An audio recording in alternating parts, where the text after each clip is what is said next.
Express, an international courier service. Bullion market వర్గాలకు ఆర్థిక మంత్రి కొంత ఊరటనిచ్చారు. బంగారంపై భారీ మొత్తంలో పన్ను రేట్లను కాకుండా 3% రేటును మాత్రమే విధించనున్నట్టు పేర్కొన్నారు. జీఎస్టీ పన్ను స్లాబుల్లో కొత్తగా ఈ స్లాబును చేర్చుతూ బంగారాన్ని దీన్ని పరిధిలోకి తీసుకొచ్చారు. బంగారంతో పాటు బంగారం ఆభరణాలు, డైమండ్లపై కూడా 3% జీఎస్టీనే విధించాలని ఆర్థిక మంత్రి నేతృత్వంలో జీఎస్టీ కౌన్సిల్ నిర్ణయించింది. ఈ రేటు పరిశ్రమ వర్గాల అంచనాల మేరకే వచ్చినట్టు తెలిసింది. ప్రస్తుతం బంగారంపై సుమారు 2% పన్ను వసూలు చేస్తున్నారు. కొన్ని రాష్ట్రాల్లో వ్యాట్ ఎక్కువగా ఉండడంతో పన్ను రేటు కూడా ఎక్కువగా ఉంటుంది.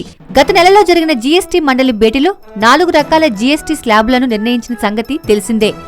5%, 12%, 18%, 28% జీఎస్టీ స్లాబులుగా నిర్ణయించారు. అయితే వీటిలో అతి తక్కువ రేటు 5% పరిధిలోకి లేదా 2%లోకి తీసుకురావాలని ప్రతిపాదనలు వచ్చాయి. వారి ప్రతిపాదనలతో పాటు మధ్యతరగతి వర్గాలు బంగారంపై ఎక్కువగా సేవింగ్స్ చేసే అవకాశాలున్న కారణంతో బంగారంపై జీఎస్టీ రేటును తక్కువగా 3%గా నిర్ణయించారు. అంతేకాక తక్కువ రేట్లతో అక్రమ రవాణాకు కూడా అడ్డుకట్ట వేయొచ్చని బులియన్ వర్గాలు చెబుతున్నాయి.